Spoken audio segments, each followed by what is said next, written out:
ministre, de nous honorer aujourd'hui de votre présence pour ce sujet tellement important.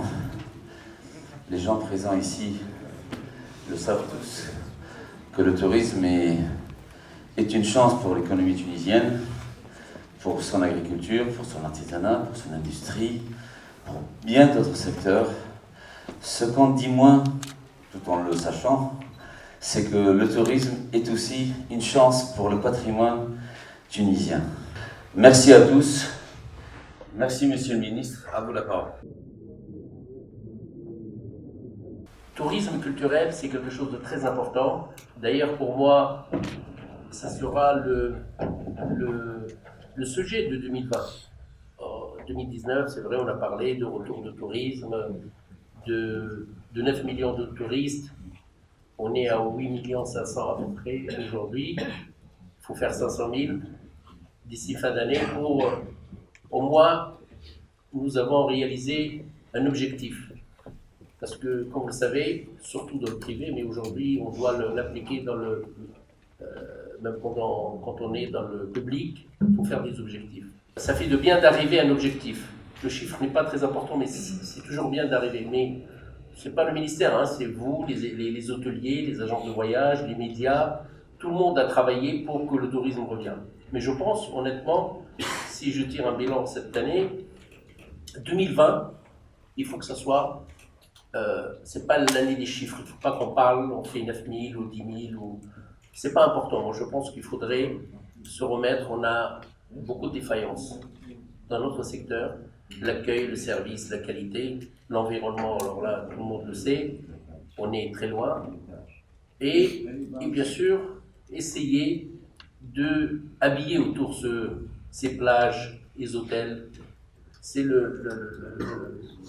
la culture. Les sites archéologiques. Quand on parle de tourisme culturel, on parle tout de suite des circuits aussi.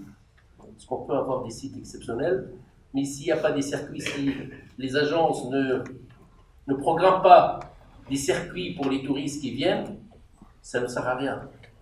Aussi, ça ne sert à rien d'avoir des sites exceptionnels si ce n'est pas visitable. On sait qu'il y a des sites aujourd'hui, malheureusement, c'est même conseillé à ne pas amener des touristes. Et ça, c'est un problème qu'on a en Tunisie. Avec, je disais, souvent avant 3-4 ans à l'arrière, à Djerba, il y avait des organismes qui venaient, qui avaient de l'argent, ils ne savaient pas à qui donner cet argent, quoi financer. Et ça, c'est le problème qu'on a en Tunisie. Il y a des gens qui viennent nous aider.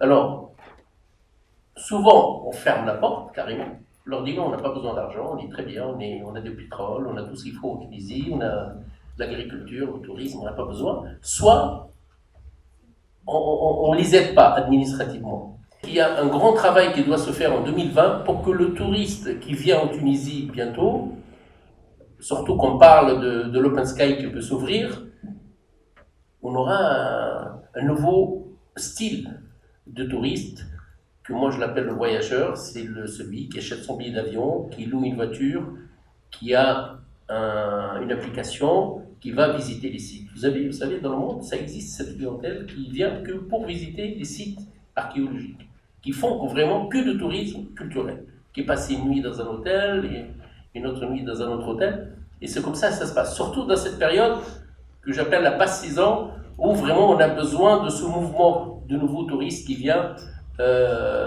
animer un petit peu le pays. Il faut obliger les agences de voyage. Si nous faisons un effort incroyable et en dépensant, si l'État dépense beaucoup d'argent pour amener les touristes, il faudrait aussi que l'État impose un peu les règles de jeu, surtout pour les visites des touristes.